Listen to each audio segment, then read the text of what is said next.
Back to Colorado weather. Here we are in July, which marks the beginning of our monsoon season. But the storms we've seen lately actually have not been from the monsoon. Meteorologist Becky Ditchfield explaining what needs to happen to produce those slow-moving storms. The North American monsoon is something we can see here in Colorado starting in July. You'll also see it across national news headlines when we get those haboobs through Phoenix, Arizona, or even parts of New Mexico, those huge windstorms. You need a couple of ingredients in place in order to get those monsoon storms going here in our state.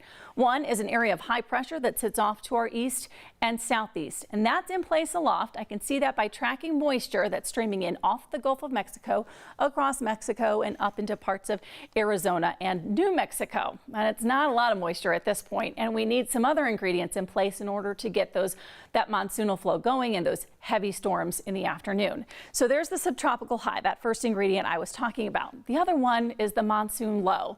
This will establish itself just off the southern California coast, and it drags in moisture from the Gulf of California and also the Pacific. So all those things combined bring in a lot of humidity here across Colorado. During the heat of the day, we'll start to see storms develop. They will be slow moving from south to north or from the southwest towards the northeast and will produce a lot of very heavy rain and a lot of lightning. We've seen some showers and thunderstorms here across Colorado as of late, but they haven't been from the monsoon flow. We are still waiting for it to develop this year.